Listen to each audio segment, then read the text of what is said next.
ऐसा नहीं कि गुरु के पास जाकर गुरुदेव एक मंत्र मार दीजिए तो मेरी नौकरी लग जाए, गुरुदेव एक चमत्कार करके फल दे दीजिए मुझे बच्चा हो जाए। गुरु के पास जाकर ऐसी तुच्छ जिज्ञासा नहीं करनी चाहिए। गुरु के पास जाकर आत्म कल्याण की जिज्ञासा करनी चाहिए। बताइए गुरुजी मेरी आत्मा का कल्याण कैसे होगा? जिज्ञासु श्रेय उत्तमम, उत्तमम श्रेय जिज्ञासु, उत्तम श्रेय की अर्थात आत्मा के कल्याण की जिज्ञासा करनी चाहिए। तब ये तो समझ में आ गया गुरु के पास जाओ उत्तम श्रेय की जिज्ञासा करो, लेकिन कैसे गुरु की शरण ग्रहण करें, गुरु कैसे होने चाहिए? क्योंकि आज तो दुनिया में अनेकों गली गली में गुरु भरे पड़े हैं। उन गुरुओं में किसकी शरण ग्रहण करनी चाहिए, गुरु कैसा होता है, ये सब कुछ शास्त्र में लिखा है। पानी पियो छान के, गुरु करो जान के। हम लोग पानी कितना छान कर पीते हैं, लेकिन गुरु बनाना होता है तब एक बार भी नहीं सोचते हैं। गुरु बनाने से पहले हमें सोचना चाहिए। एटलीस्ट कम से कम उस गुरु में 5 योग्यता होनी चाहिए, तब जाकर वो गुरु बनने के योग्य है। कम से कम 5 चीज उनके अंदर होनी चाहिए। ऐसा नहीं जाति दाढ़ी देखकर, जटा देखकर, गेरुए वस्त्र देखकर बस गुरु बना लिया, नहीं। ध्यान रहे, वस्त्रों से कोई गुरु नहीं बनता है, कपड़ों से कोई साधु नहीं बनता है। साधु गुरु से साधु अपने गुण से बना जाता है, गुरु जो है गुण से बना जाता है। गुरु के अंदर वह गुण होने चाहिए। शास्त्र में लिखा, गीता भागवत रामायण जैसे ग्रंथों में लिखा है कि कम से कम 5 चीज जब किसी व्यक्ति में होती हैं तब जाकर हम उसे गुरु बना सकते हैं। याद रखिएगा, प्रथम चीज वे गुरु राम कृष्ण या विष्णु का भक्त होना चाहिए। राम कृष्ण या विष्णु का भक्त होना चाहिए, एक।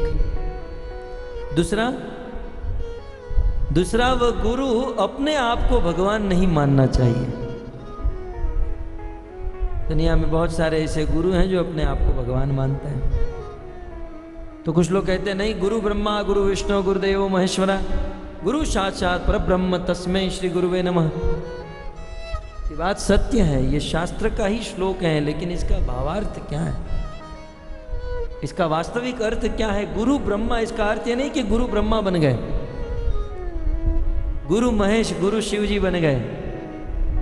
इसका अर्थ यह है कि गुरु ब्रह्मा जैसे पूजनीय है, गुरु शिव जी जितने पूजनीय है,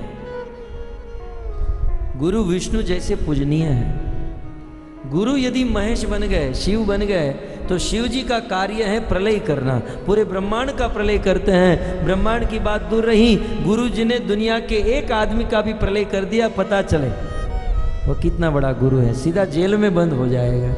ऐसे बहुत सारे गुरु जेल में सड़ रहे हैं। गुरु ब्रह्मा विष्णु महेश नहीं, गुरु ब्रह्मा विष्णु और महेश जैसे पूजनीय है, आदरणीय है। गुरु भगवान नहीं है, गुरु भगवान का प्रिय है, भगवान का दास। तो गुरु की प्रथम योग्यता राम कृष्ण या विष्णु का भक्त हो। दूसरी योग्यता अपने आप को भगवान न माने। गुरु की तीसरी योग्यता कम से कम एटलीस्ट 6 इंद्रियों के ऊपर उनका कंट्रोल होना चाहिए। 6 इंद्रियां उस गुरु के वश में होनी चाहिए।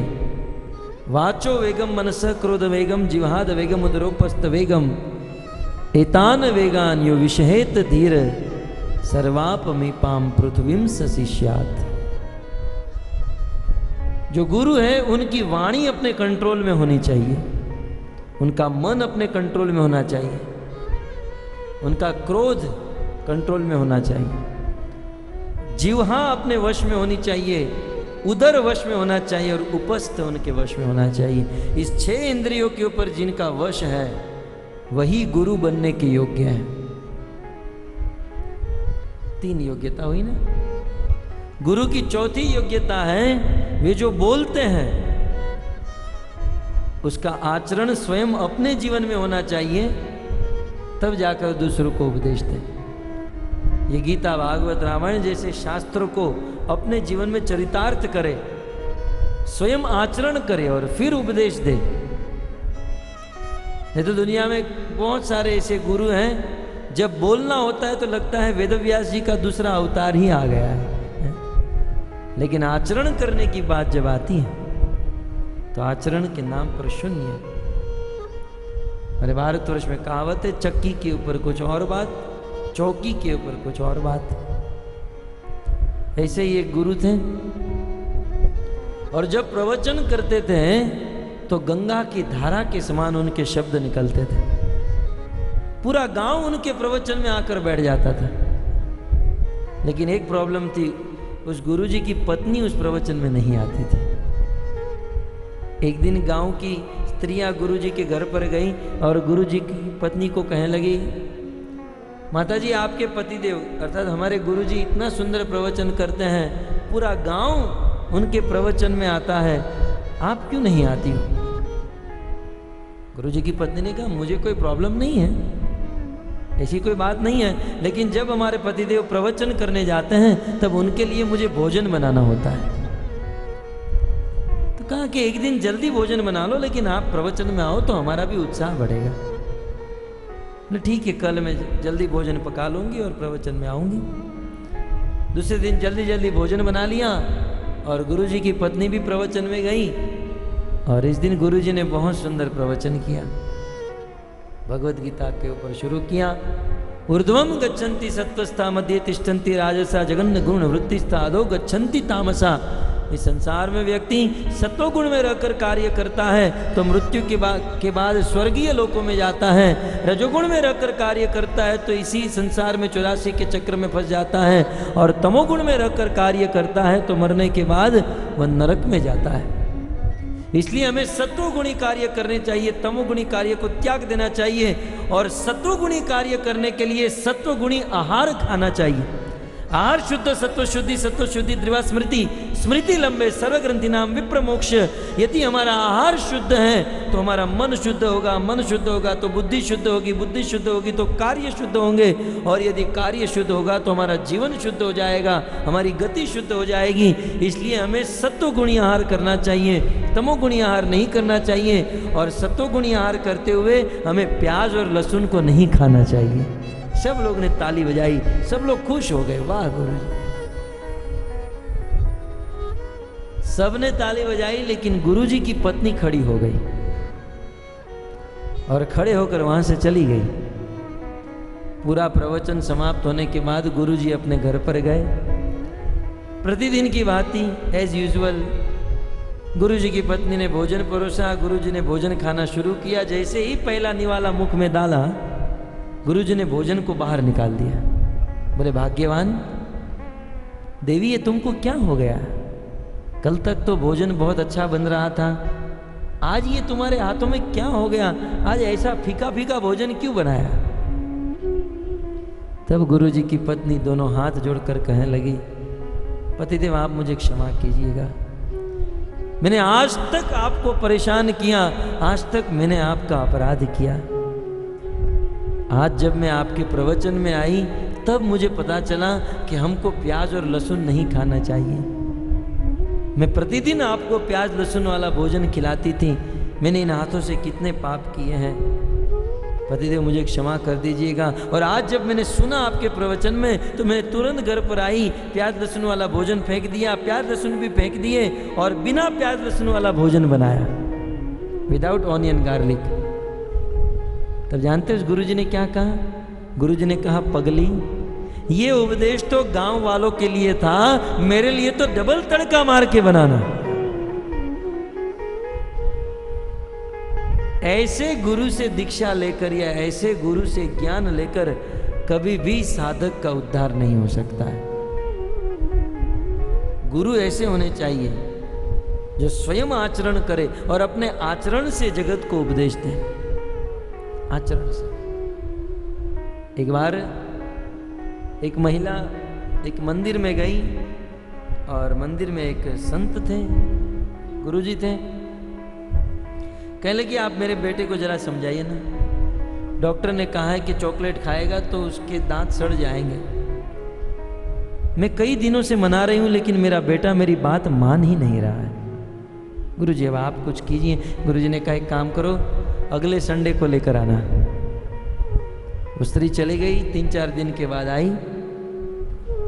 बोले गुरुजी आपने बुलाया था। गुरुजी ने उस बच्चे को बुलाया, बच्चा आया, उस बच्चे के ऊपर हाथ रखा, कहा बेटा देखो चॉकलेट नहीं खाते हैं, चॉकलेट खाएंगे दांत सड़ जाएंगे। बस इतना ही कहा, बच्चा घर पर गया और उस दिन से चॉकलेट खाना बंद कर दिया। कमाल हो गया। वो स्त्री 2 दिन के बाद उस मंदिर में आई और कहने लगी गुरुजी आपकी वाणी का तो बिल्कुल असर हो गया, कमाल हो गया, मेरे बेटे ने मीठा खाना बंद कर दिया, चॉकलेट बंद कर दिया। लेकिन गुरुजी मेरे मन में एक प्रश्न सता रहा है, आपने मेरे बेटे को केवल इतना ही कहा कि चॉकलेट मत खाना, तो ये बात तो आप जब मैं पिछली बार आई तब भी बता सकते थे। आपने मुझे 1 हफ्ते के बाद क्यों बुलाया? तब गुरुजी ने कहा कि आप जब पहली बार मेरे पास आई थी ना, तब मैं भी चॉकलेट खाता था। अब जब तक मैं चॉकलेट खाऊं और मैं उपदेश दूं कि तुम मत खाना, तो यह उपदेश सुनने वाले के जीवन में असर नहीं कर सकता है।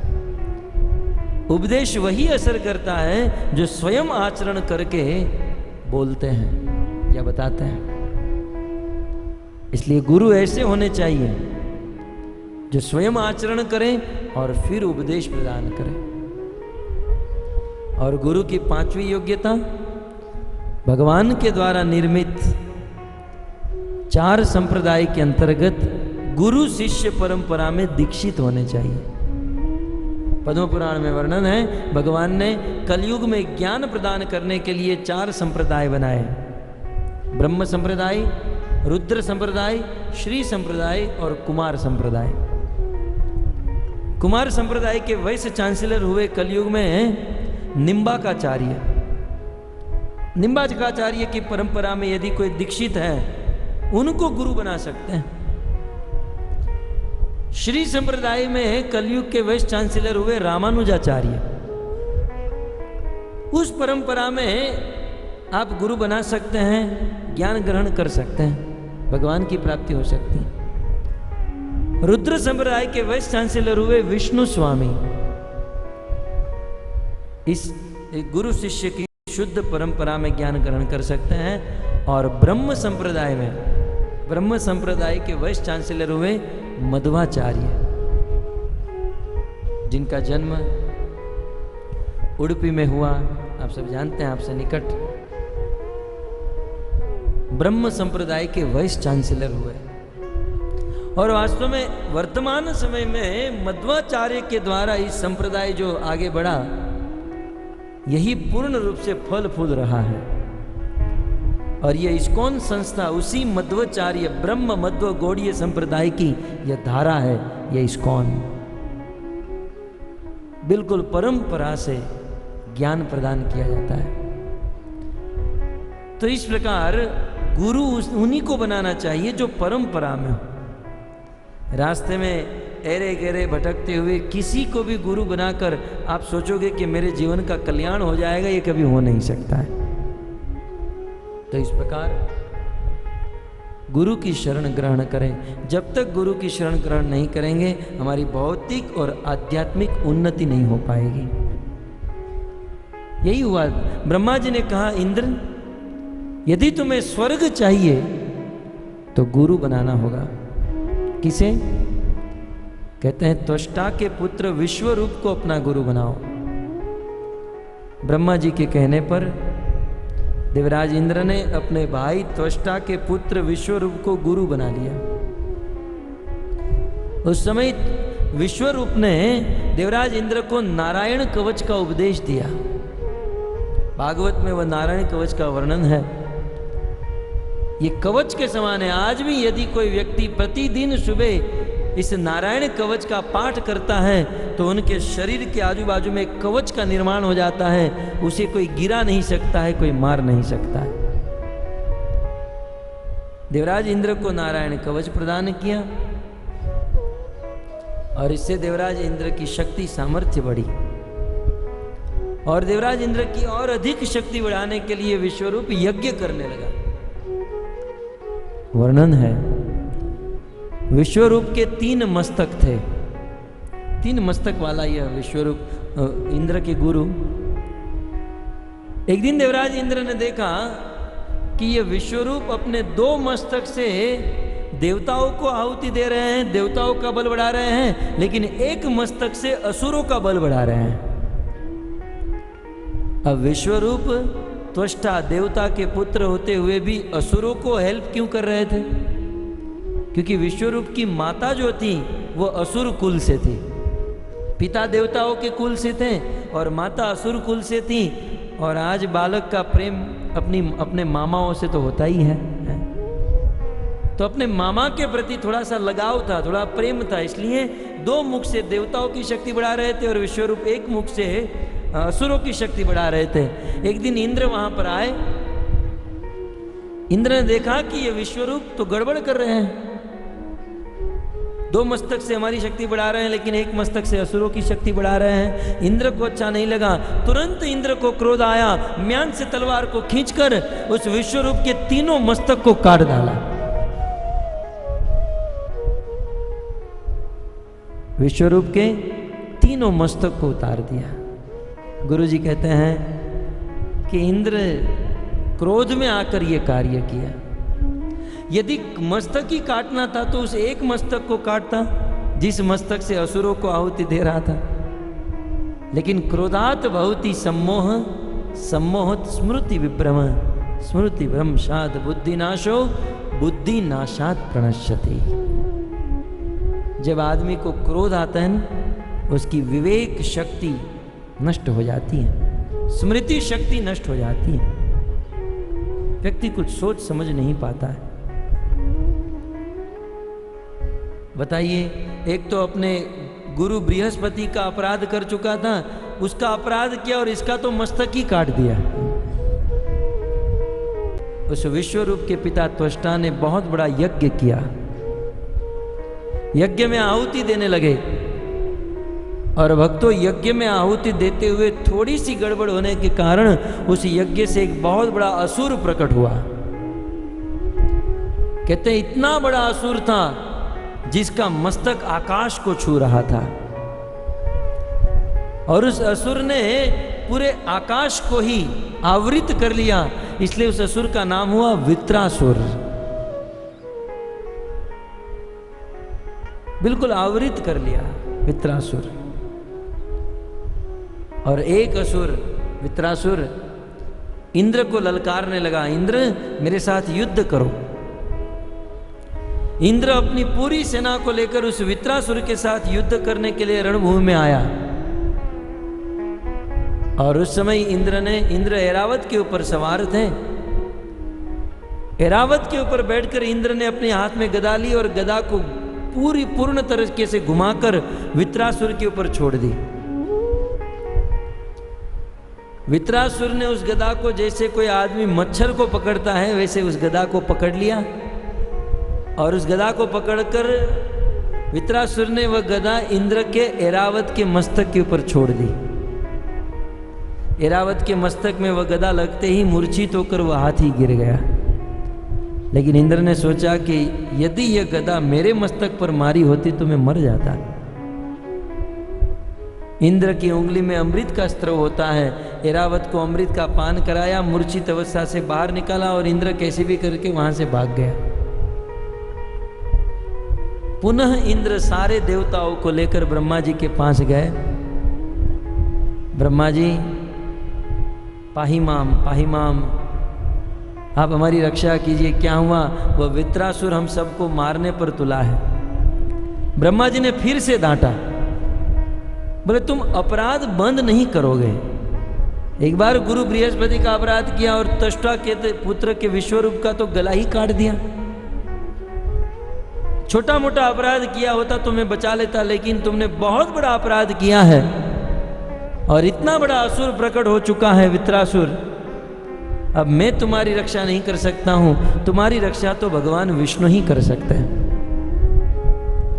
उस समय इंद्र समेत समस्त देवी देवताओं को लेकर ब्रह्मा जी भगवान विष्णु के पास क्षीर सागर के तट पर गए। ब्रह्मा जी जानते हैं भगवान को कैसे प्रकट करना। क्षीर सागर के तट पर पहुंच चुके हैं ब्रह्मा समेत समस्त देवी देवता। सारे देवी देवता पीड़ित हैं, भयभीत हैं कि यह वित्रासुर हमको मार डालेगा, और अपनी रक्षा के लिए आज क्षीर सागर के तट पर आए हैं भगवान से रक्षा मांगने के लिए। लेकिन भगवान को प्रकट करना है। भगवान को प्रकट करने के लिए सबसे बड़ा साधन है भगवान के नाम का कीर्तन। एक दिन नारद मुनि भगवान विष्णु को रास्ते में मिल गए। नारद जी ने प्रणाम किया और भगवान से पूछा, प्रभु आपका कोई विजिटिंग कार्ड हो तो दे दीजिए, किसी को देने में काम आएगा। भगवान ने कहा, नारद अब तक तो मैंने बनाया नहीं है, ऐसा कोई अवसर ही नहीं मिला विजिटिंग कार्ड बनाने का। तो नारद जी ने कहा, ठीक है आपका अता पता एड्रेस दे दीजिए, मैं लिख लेता हूं। भगवान जब बोलने गए तो नारद जी ने कहा, छोड़ दो प्रभु, लिखने की क्या जरूरत है, आप तो वैकुंठ में ही रहते होंगे। तब भगवान विष्णु कहते हैं, नाहम बसामि वैकुंठे। नारद ध्यान से सुनो, मैं वैकुंठ में नहीं रहता हूं। नारद जी ने कहा, आप वैकुंठ में नहीं रहते? बोली नहीं रहता।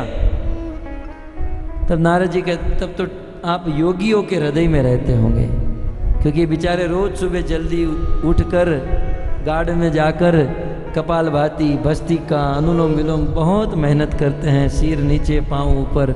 निश्चित आप योगियों के हृदय में रहते होंगे। तब भगवान ने कहा, नाहम बसामि वैकुंठे योगिनां हृदयेषु वा। नारद, न तो मैं वैकुंठ में रहता हूं और न तो मैं योगियों के हृदय में रहता हूं।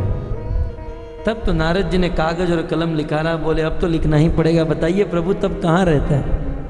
तब भगवान विष्णु ने कहा, यत्र गायन्ति मद्भक्ता, यत्र गायन्ति मद्भक्ता, तत्र तिष्ठामि नारदा, तत्र तिष्ठामि नारद। नारद, नारद जहां पर मेरे भक्त एकत्रित होकर मेरे नाम का, मेरे गुण रूप लीला का कीर्तन करते हैं, वहां पर मैं प्रकट हो जाता हूं। इसलिए भगवान को प्रकट करने के लिए भगवान के नाम, भगवान के रूप, भगवान के गुण लीला का कीर्तन करना चाहिए। ब्रह्मा समेत समस्त देवी देवता कीर्तन करने लगे। आइए हम भी देवताओं के साथ इस कीर्तन में भाग लेते हैं। हरे कृष्णा कृष्णा कृष्णा हरे हरे, हरे राम राम राम हरे हरे।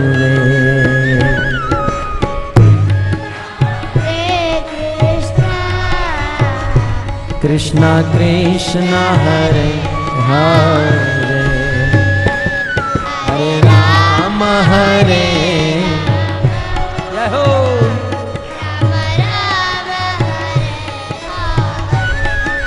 क्षीर सागर के तट पर समस्त देवी देवता खड़े हैं भगवान को प्रकट करने के लिए, तो वह आपकी तरह नहीं गा रहे हैं। क्षीर सागर के तट पर न तो कोई कुर्सी थी न चेयर थी, एक आदमी, एक देवता भी बैठा नहीं था। सब लोग खड़े होकर भाव से नाचते हुए कीर्तन कर रहे थे। यदि हमको भगवान को प्रकट करना है तो खड़े होकर भाव से नाचते हुए कीर्तन में भाग लीजिए। हरे कृष्णा कृष्णा कृष्णा हरे हरे, हरे राम राम राम हरे हरे।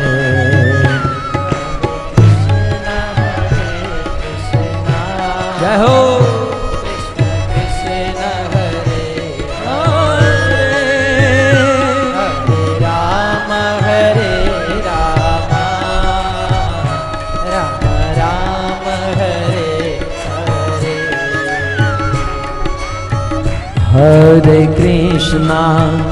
हरे कृष्णा कृष्णा कृष्णा हरे हरे,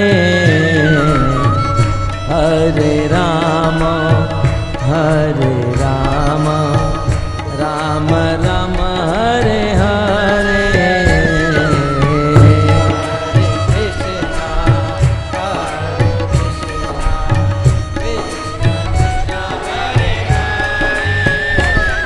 भाव से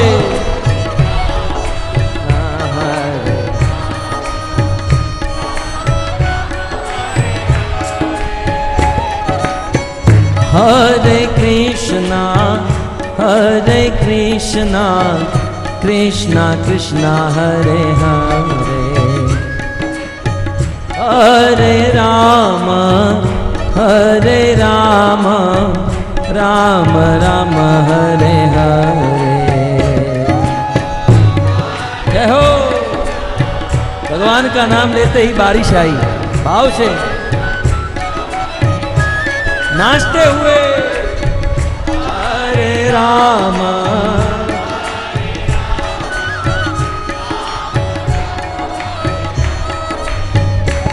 हरे कृष्णा कृष्णा कृष्णा हरे हरे, हरे राम राम राम हरे हरे।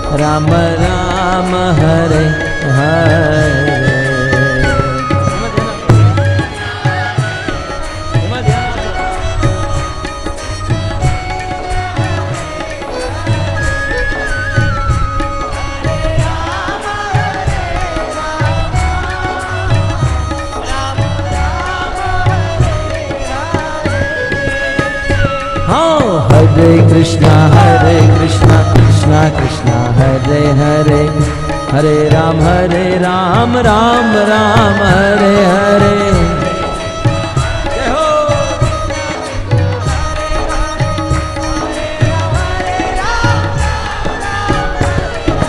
हरे कृष्णा कृष्णा कृष्णा हरे हरे, हरे राम राम राम हरे हरे।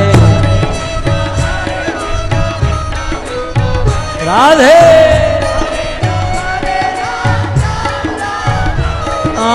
हरे कृष्णा कृष्णा कृष्णा हरे हरे, हरे राम राम राम हरे हरे।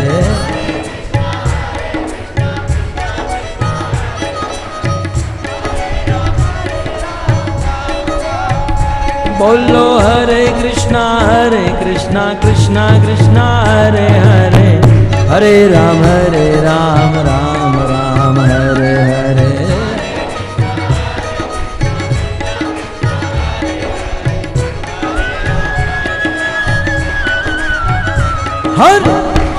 हरे कृष्णा कृष्णा कृष्णा हरे हरे, हरे राम राम राम हरे हरे।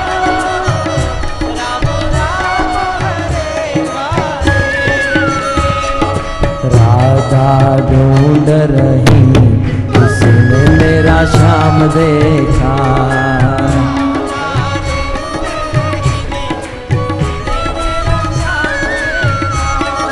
श्याम देखा घन श्याम देखा,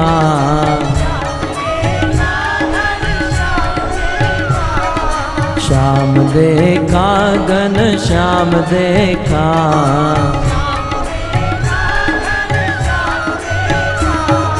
राधा ढूंढ रही किसी ने मेरा श्याम देखा,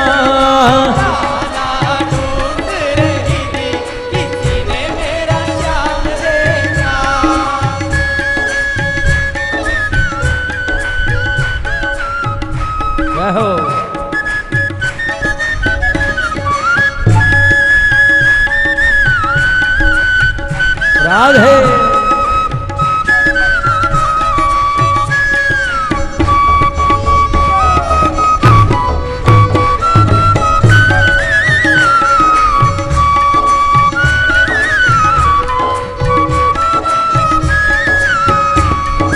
राधा तेरा श्याम हमने गोकुल में देखा, राधा तेरा श्याम हमने गोकुल में देखा।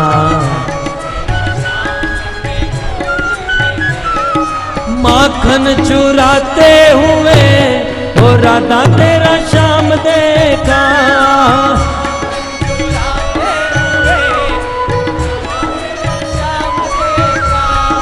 माखन चुराते हुए ओ राधा तेरा श्याम देखा।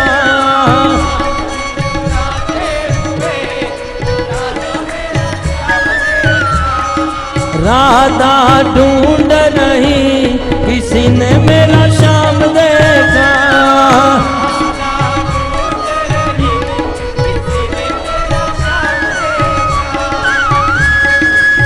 राधे।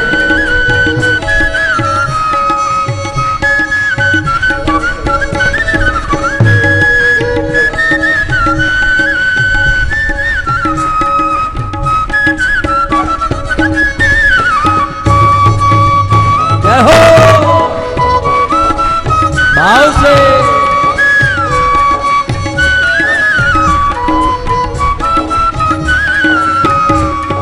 राधा तेरा श्याम हमने वृंदावन में देखा।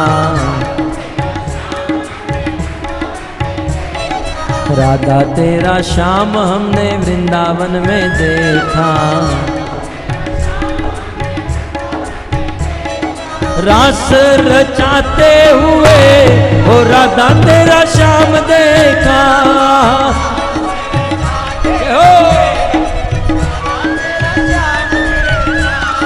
रास रचाते हुए ओ राधा तेरा श्याम देखा।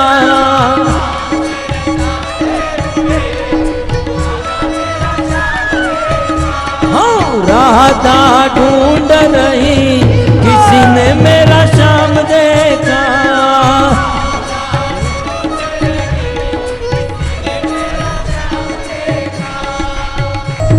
राधा तेरा श्याम हमने गोवर्धन में देखा। राधा तेरा श्याम हमने गोवर्धन में देखा। गैया चराते हुए और राधा तेरा श्याम देखा।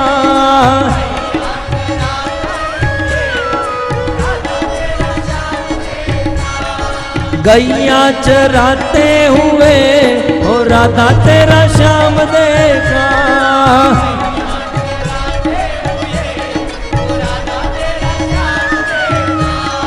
राधा ढूंढ रही किसी ने मेरा श्याम देखा।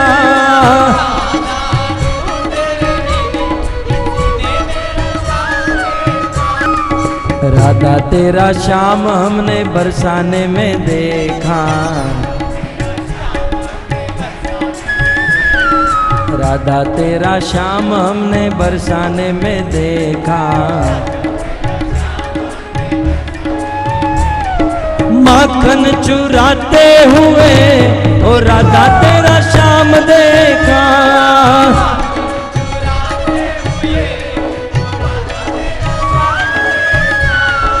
माखन चुराते हुए ओ राधा तेरा श्याम देखा।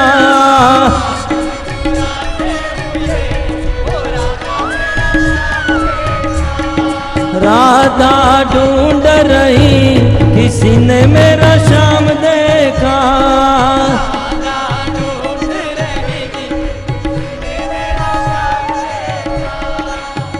राधा तेरा श्याम हमने वंशीवट में देखा।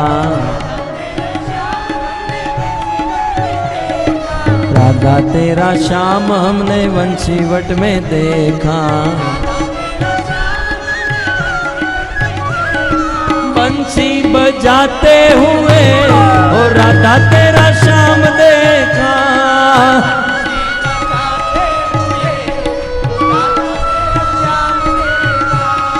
बंसी बजाते हुए ओ राधा तेरा श्याम देखा,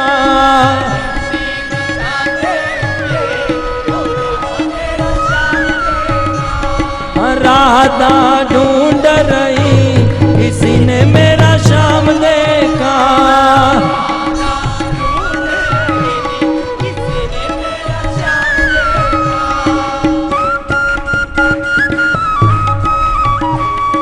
गोविंद बोलो हरि गोपाल बोलो,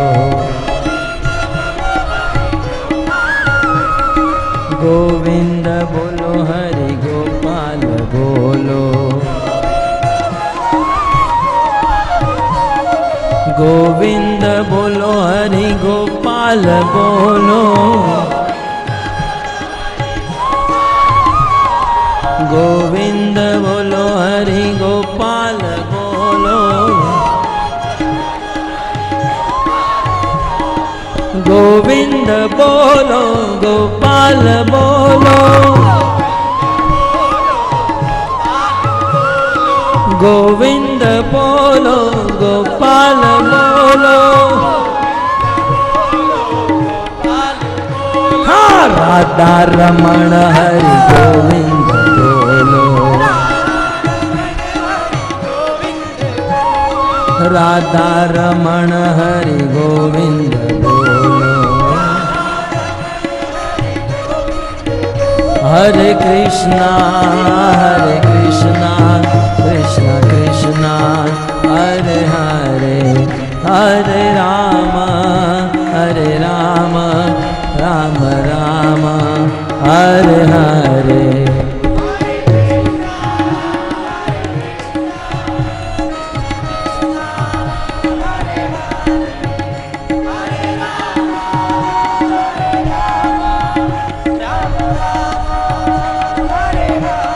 युग धर्म हरिनाम संकीर्तन की, श्रील प्रभुपाद की हिताय गौर प्रेमानंदे।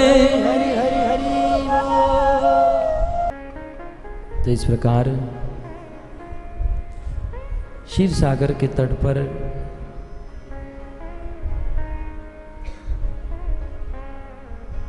ब्रह्मा शिव समेत इंद्र चंद्र समस्त देवताओं ने कीर्तन किया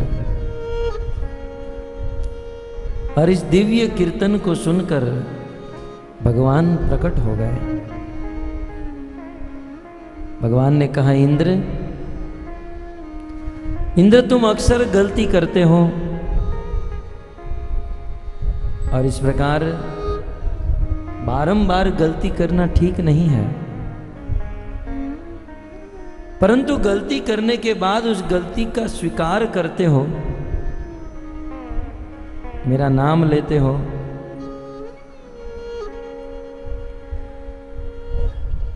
कीर्तन करते हो, अतः मैं तुम्हारे सामने प्रकट हो जाता हूं। मैं जानता हूं कि आप लोग यहां पर क्यों आए हो। वित्रासुर के भय से भयभीत होकर आप सब मेरे पास आए हो।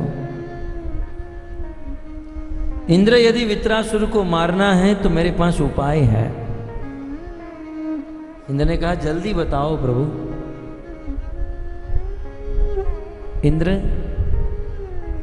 तुम नैमिषारण्य जाओ और वहां पर दधीची ऋषि रहते हैं। दधीची नाम के ऋषि रहते हैं। उनसे दान में उनका शरीर मांगो और उनकी हड्डी विश्वकर्मा के पास ले जाओ, वो तुम्हें वज्र बना कर देंगे और उस वज्र से वित्रासुर को मारोगे, तब वित्रासुर मरेगा। इंद्र ने कहा, प्रभु आप इस दुनिया के किसी भी ऋषि के पास मुझे भेज दीजिए, लेकिन दधीची के पास मुझे मत भेजिए। और यदि मैं चला भी गया तो वो अपनी हड्डी देंगे नहीं। वो अपना शरीर मुझे नहीं देंगे। क्यों ऐसा क्या हो गया? इंद्र वहां भी कुछ गड़बड़ कर चुका था। एक भी जगह ऐसी खाली नहीं छोड़ी जहां इंद्र ने कुछ गड़बड़ न की हो। बोले प्रभु और कोई ऋषि नहीं है, आप दधीची के पास ही भेज रहे हो?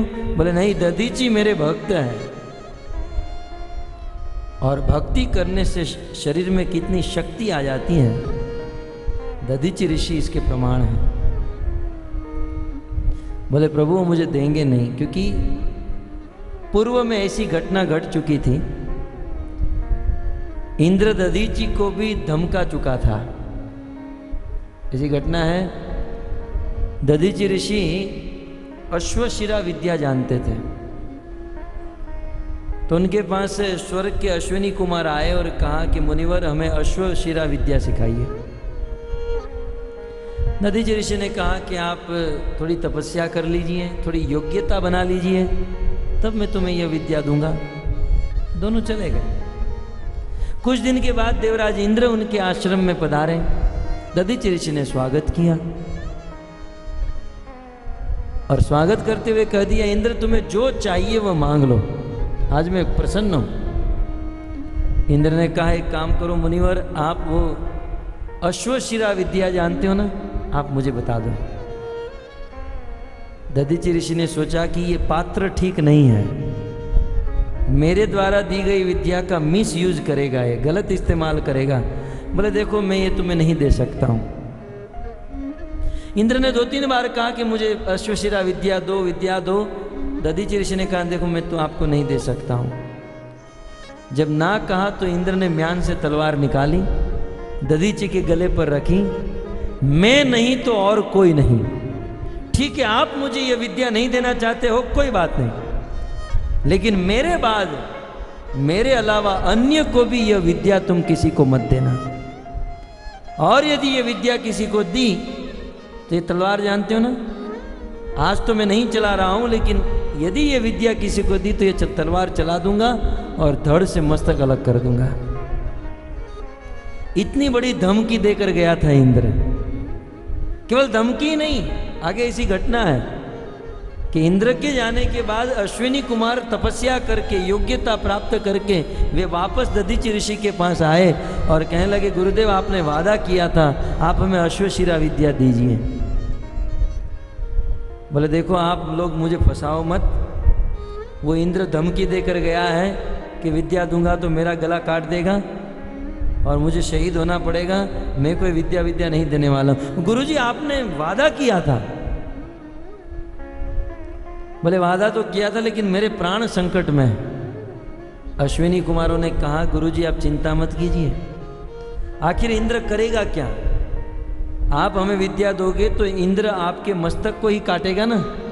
आप जानते नहीं हो हम लोग स्वर्ग के ऑर्थोपेडिक सर्जन हैं, बिल्कुल मान्यता प्राप्त डिग्री हमारे पास है।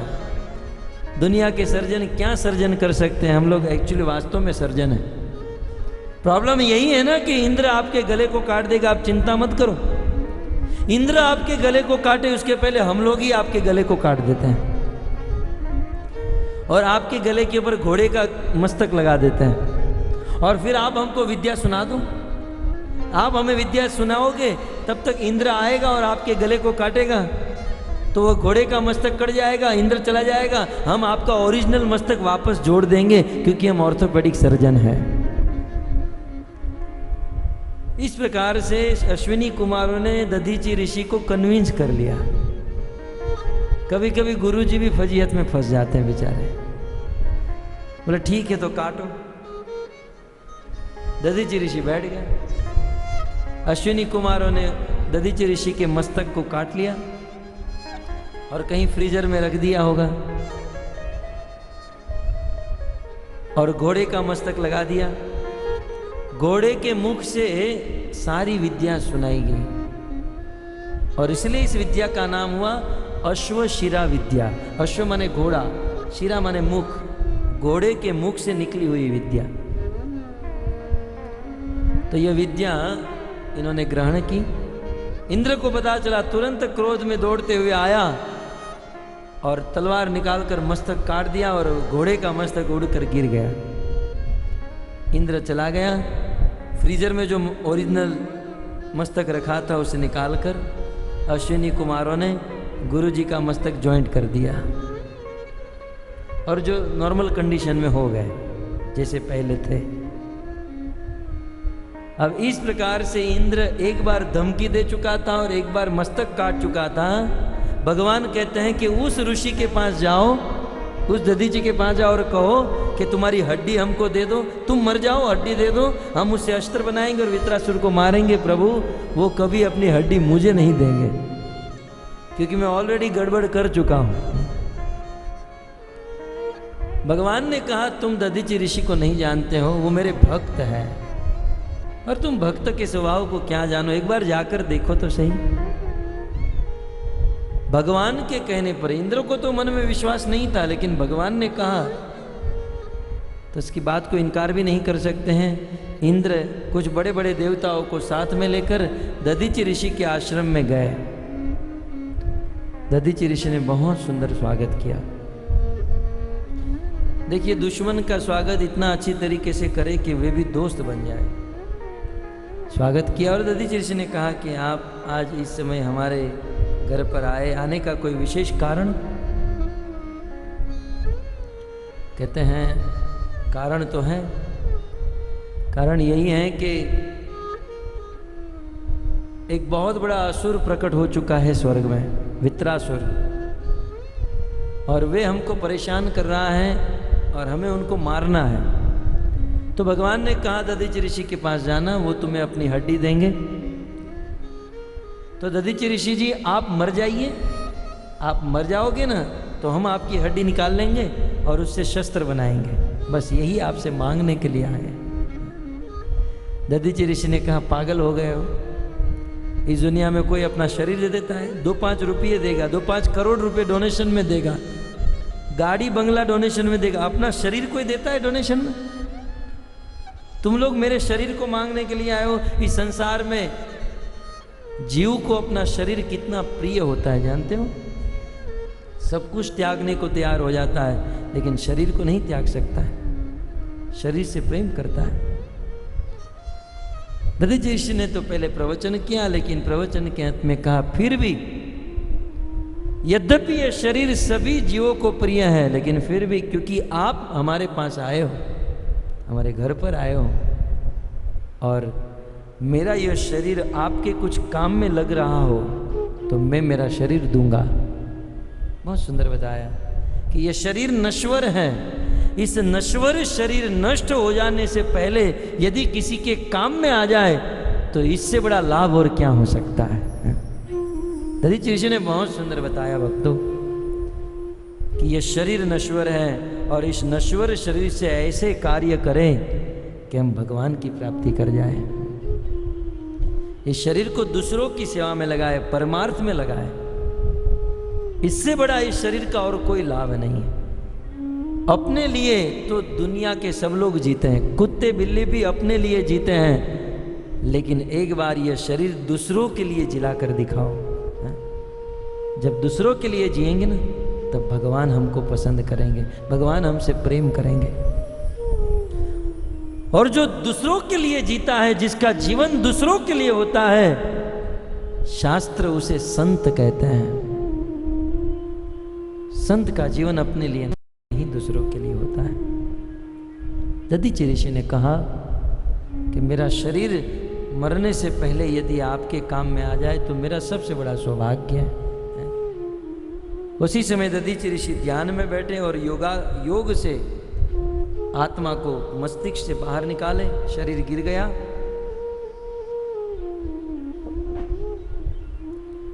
और उसी समय वहां पर एक गाय आई, उस शरीर को चाट लिया, पवित्र हो गया और उस शरीर से हड्डी निकालकर देवराज इंद्र विश्वकर्मा के पास गए। विश्वकर्मा ने दधीचि ऋषि के शरीर की हड्डी से वज्र का निर्माण किया, एक बहुत बड़ा आयुध, शस्त्र। और अब देवराज इंद्र उस वज्र को लेकर ऐरावत के ऊपर सवार होकर अपने समस्त अनुचरों के साथ उस रणभूमि में वित्रासुर से युद्ध करने के लिए तैयार हो गया। देवता और दानवों के बीच में घमासान युद्ध हुआ। एक और इंद्र है, एक और वित्रासुर है, दोनों एक दूसरे के ऊपर युद्ध करने लगे। वित्रासुर, इंद्र के हाथ में वज्र था और उस समय वित्रासुर कहने लगा, इंद्र मारने ही आए हो ना, एक काम करो, चलो मुझे मारो। दोनों एक दूसरे को मार रहे थे, युद्ध कर रहे थे। अचानक युद्ध करते हुए वित्रासुर ने कहा कि इंद्र एक काम करो, तुम मुझे मार डालो। इंद्र तो समझ में नहीं आ रहा था कुछ, बोले ये तो अब तक हम सबको मारे जा रहा था और अचानक कहने लगा कि मुझे मारो। इंद्र ने सोचा कुछ गड़बड़ है। ये कह रहा है मुझे मारो तो मैं ये वज्र जो है इसके ऊपर छोड़ दूंगा, जैसे मेरी गदा मेरी ऊपर ही मारी थी वैसे मेरा वज्र कहीं मेरी ऊपर ही न चला दे। इंद्र डर रहा था। वित्रासुर बार बार कह रहा था इंद्र मुझे मारो मारो, लेकिन इंद्र मारने के लिए तैयार नहीं। बात यह थी भक्तों, उस समय वित्रासुर का मन भगवान में लग चुका था। मन असुर था लेकिन उसका मन भगवान में लग गया। वित्रासुर ने सोचा कि यह समय मरने का उत्तम समय है, क्योंकि भगवान का स्मरण करके मरूंगा तो भगवान के धाम को प्राप्त हो जाऊंगा। यम यम भाति स्मरण भाव। वित्रासुर ने बार बार कहा मारो इंद्र, मरने के लिए तैयार हूं। बार बार कह रहा है लेकिन इंद्र मारने के लिए तैयार नहीं। मन भगवान में लग गया और उस रणभूमि में युद्ध करते हुए वित्रासुर ने 4 श्लोक में भगवान को स्तुति की। अद्भुत स्तुति। कुछ संत इसे चतुर्श्लोकी भागवत भी कहते हैं। वित्रासुर भगवान को स्तुति करते हैं, असुर हैं लेकिन कितनी सुंदर स्तुति। अहम हरे तव पादेक मूलम दासानुदासो भवितास्मि भूय मन स्मरेत सुपते गुणास्ते गृणीत्वाक कर्म करोतु काय। वित्रासुर भगवान को स्तुति कहते हुए कहने लगा कि हे हरि, हे प्रभु। वित्रासुर का पूरा पूरा कंसंट्रेशन भगवान के ऊपर चला गया। कहने लगा हे हरि, आप मुझ पर कृपा कीजिए कि मैं आपके दासों के दासों के दासों का दास बनकर रहूं। मैं आपके दासों का दास बनना चाहता हूं, मुझ पर कृपा कीजिए। आप तो हरि हो, ईश्वर हो, सब कुछ देने में समर्थ हो। मुझे आप अपने भक्तों का दास बना लीजिए। कितनी सुंदर भावना है। भगवान की सेवा करेंगे तो भगवान मिलेंगे या नहीं इसमें डाउट है, लेकिन भगवान के भक्तों की सेवा करेंगे तो भगवान निश्चित मिलेंगे, इसमें कोई संशय नहीं है। इसलिए भक्त भगवान की भक्ति करता है, साथ ही साथ भगवान के भक्तों की भक्ति करता है। आपके दासों का दास बनो। जब इस प्रकार से वित्रासुर स्तुति करने लगे तब मानो भगवान प्रकट हो गए और वित्रासुर को कहने लगे कि तुम मेरी स्तुति कर रहे हो, मैं प्रसन्न हूं। वित्रासुर, जो चाहिए वो मांग लो। बताइए, भगवान ने हमको कहा होता जो चाहिए वो मांग लो, कितना लंबा चौड़ा लिस्ट बनता। साक्षात भगवान वित्रासुर को कहने लगे मांगो मांगो। तब वित्रासुर कहते हैं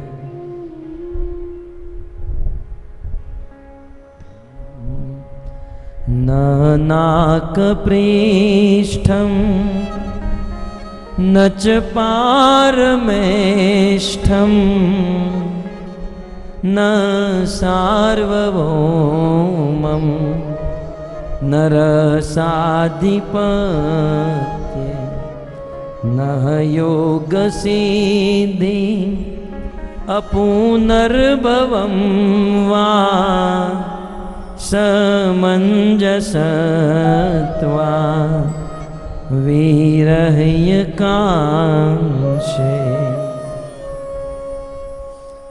भगवान ने कहा वित्रासुर जो चाहिए वो मांग लो। क्या वैकुंठ चाहिए?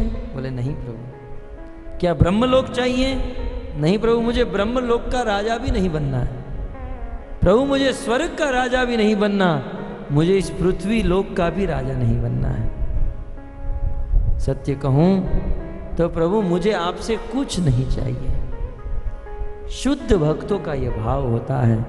शुद्ध भक्त भगवान से कुछ नहीं मांगते, वे भगवान को ही मांग लेते हैं। भगवान ने कहा मांगो, बोले आपसे कुछ नहीं चाहिए। प्रभु आपसे कुछ नहीं चाहिए, मुझे तो आप चाहिए। भक्ति करते हुए, भजन करते हुए माया के प्रभाव से हमें बहुत वस्तुएं मिलेगी, और हम यदि उसी वस्तु में रचे पचे हो गए तो भगवान नहीं मिलेंगे। भक्ति का फल भगवान है। भगवान से हम प्रेम करते हैं ना, तो प्रेम के बदले प्रेम मांगे, पैसा मत मांगे। संसार में कुछ लोग बिल्कुल घाटे का धंधा करते हैं। भगवान की भक्ति करते हैं और भगवान के पास जाकर सुख संपत्ति घर आवे हैं, संपत्ति मांगते हैं। भगवान की भक्ति करते हैं और भक्ति के बदले पैसा मांगते हैं। भक्ति का अर्थ है प्रेम। भगवान से प्रेम करते हैं ना, तो प्रेम के बदले प्रेम मांगिए। प्रेम के बदले पैसा मांगने वाला तो बहुत बड़ा मूर्ख है, घाटा में रहेगा। और भगवान तो दे देंगे, क्योंकि जो व्यक्ति भगवान से प्रेम करता है ना, तो भगवान उनके हाथों में बंध जाते हैं। भगवान तो देंगे, लेकिन हमें नहीं मांगना है। कई बार हम देखते हैं छोटे छोटे बच्चे कभी घर पे खेलते खेलते पिताजी का मोबाइल ले लेते हैं। 40-50 हजार का मोबाइल, और वो बच्चा खेलने लगता है, तोड़ देगा, बहुत बड़ा रिस्क है। पिताजी कहते चलो मोबाइल दे दो वापस, बच्चा नहीं देता है। अरे दे दो, बहुत महंगा है, गिर जाएगा, टूट जाएगा, फूट जाएगा, बच्चा नहीं देता है। तब पिताजी क्या करता है, 50 पैसे की चॉकलेट जेब से निकालता है और बच्चे को कहता है चॉकलेट खाएगा? जो छोटे कलेजे का हो गया ना, वो चॉकलेट ले लेगा और मोबाइल दे देगा। 50 पैसे की चॉकलेट के बदले 50,000 का मोबाइल दे देगा। ऐसी हालत हम लोगों की है। भगवान की भक्ति करते हैं, भगवान से प्रेम करते हैं, इतना बड़ा कार्य कर रहे हैं, लेकिन इतने बड़े कार्य के बदले में मांगते क्या है? तुच्छ वस्तु, सुख, संपत्ति, धन है। भक्त का ये भाव नहीं। भक्त का भाव तो है न धनम न जनम न सुंदरी कविताम वा जगदीश कामई। न धन चाहिए, न जन चाहिए, न सुंदरी चाहिए, सुख भी नहीं चाहिए। प्रभु मैं तो आपका दास हूं। मम जन्मनि जन्मनीश्वरे बहुताद भक्ति रहे तुकित्वई। मैं तो बस जन्म जन्मांतर तक आपकी भक्ति करूं, आपसे प्रेम करूं, यही आशीर्वाद चाहिए। आपसे कुछ नहीं चाहिए, मुझे तो आपका प्रेम। भगवान श्री रामचंद्र जब केवट की नौका से नीचे उतरे और केवट को मुद्रिका देने लगे, केवट ये रख लो, तुमने मेहनत की है, ये तुम्हारी मेहनत का फल है। केवट ने भी यही कहा, प्रभु मुझे नहीं चाहिए। भगवान ने बार बार कहा, बहुत कीन प्रभु लखन सिंह नहीं कछु केवट दे। लक्ष्मण ने कहा, सीता ने कहा, राम ने कहा, बार बार कहा केवट मुद्रिका ले लो, मुद्रिका ले लो, लेकिन केवट ने यही कहा, अब कछु नाथन चाहिए मोरे दीन दया अनुग्रह तोरे। फिरती बार मोही जो कछु देवा सो प्रसाद में शीर धरि लेवा। अब कछु नाथ न चाहिए मोरे। नाथ, नाथ अब मुझे कुछ नहीं चाहिए। बताओ मेरे पास क्या बाकी रह गया प्रभु? आपका दर्शन हो गया, आपका चरणोदक जल मिल गया, अब मेरे जीवन में प्राप्त करने के लिए क्या बाकी रह गया? बड़े बड़े योगी ध्यानी जिसका जतन करते हैं, स्वप्न में तक नहीं आते हैं, साक्षात आपके चरण मेरी नौका में पड़ गए, क्या चाहिए? नाथ, अनेकों अनेकों जन्मों से मजदूरी करते आया हूं, लेकिन अनंत जन्मों की मजदूरी का फल आपने दे दिया। आपका दर्शन, आपका अनुग्रह, अब मुझे क्या चाहिए? कुछ नहीं चाहिए। भगवान के भक्त भगवान से कुछ नहीं मांगते, भगवान को ही मांग लेते हैं। वित्रासुर ने कहा, प्रभु मुझे सृष्टि का राज्य, स्वर्ग का राज्य, मुझे ब्रह्मलोक का राज्य भी नहीं चाहिए। आपको यदि देना है तो मुझे आपका दर्शन चाहिए, आपका दर्शन, क्योंकि आपके दर्शन के बिना मैं तड़प रहा हूं। बस मैं आपको देखना चाहता हूं प्रभु, आपको पाना चाहता हूं। भगवान के विरह में, भगवान के दर्शन में वित्रासुर कैसे तड़प रहे हैं, तीसरे श्लोक की स्तुति में कहते हैं, अजात पक्षा इव मातरम खगा स्तन्यम यथा सराशु दयाता प्रियं प्रियेव व्युषितं विषण्णा मनोरविन्दाक्ष दिदक्षते त्वां। हे प्रभु, प्रभु आपके विरह में मैं तड़प रहा हूं, आपको देखना चाहता हूं। जैसे एक पक्षी का बच्चा होता है, घोंसले में पड़ा है, उनकी पंख नहीं आई, नया नया बच्चा है, माता पिता वन में भोजन जुटाने के लिए गए हैं, लेकिन वापस लौटने में देरी हो गई, और उस समय वह चिल्लाता है, रोता है, कब मेरे माँ बाप वापस आएंगे। उसी प्रकार प्रभु मैं आपकी राह देख रहा हूं। जैसे गाय का बछड़ा, गाय घास चरने के लिए वन में गई है और वह बछड़ा घर पर है, संध्या का समय हो गया, भूख लगी है बछड़े को, अपनी माँ के अलावा किसी का दूध पीता नहीं है, और गाय को आने में देरी हो गई, और उस समय वो बछड़ा एक दृष्टि से उस दरवाजे की ओर देखता है कि कब मेरी माँ आएगी, कब मुझे दूध पिलाएगी। उसी प्रकार प्रभु मैं आपकी राह देखता हूँ, कब आओगे, कब आप मुझे दर्शन दोगे। जैसे किसी पतिव्रता नारी का पति परदेश गया हो और यहाँ उस नारी को बहुत परेशान किया जा रहा हो, नारी तड़प रही है, बहुत दुखी है, और उस समय उसे खबर मिलती है कि मेरा पति परदेश से वापस लौट रहा है। एक पतिव्रता नारी परदेश से वापस लौटने वाले पति की राह देखती है, कब मेरे पति आएंगे, कब देखूंगी, कब सेवा करूंगी। उसी प्रकार प्रभु मैं आपकी राह देख रहा हूं, कब आप मुझे दर्शन दोगे।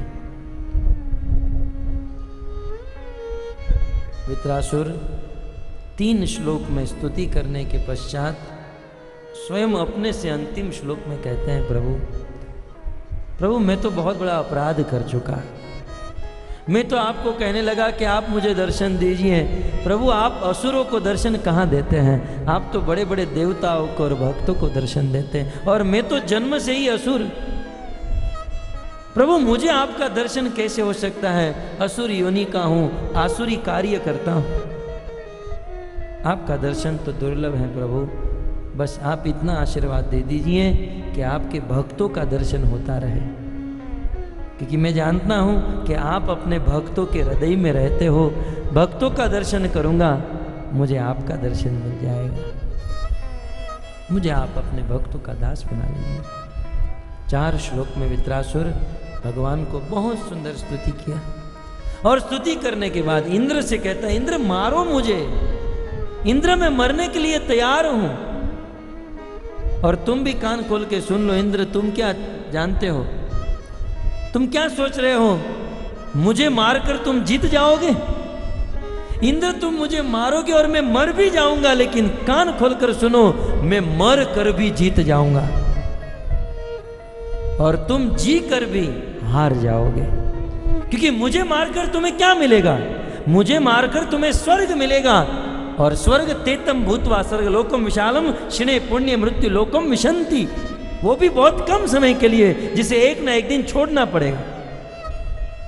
मुझे मारकर तुम्हें स्वर्ग मिलेगा, जिसे एक ना एक दिन तो छोड़ना ही है, लेकिन मैं मर जाऊंगा और मर कर भी मैं वैकुंठ प्राप्त कर लूंगा, जिसे कभी छोड़ना नहीं पड़ता है। मैं तो मर कर भी जीत जाऊंगा, इसलिए इंद्र में मरने के लिए तैयार हूं। दोनों भुजा फैलाकर जब वित्रासुर ने कहा, तब देवराज इंद्र अपने हाथों में वज्र लेकर उस वित्रासुर का गला काटने लगे।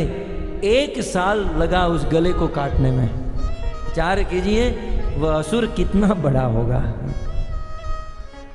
वज्र से केवल गले को काटने में 1 साल लगा, और 1 साल के बाद जब गला कटा तब आकाश से कोई पहाड़ गिरे वैसे वित्रासुर गिर गया।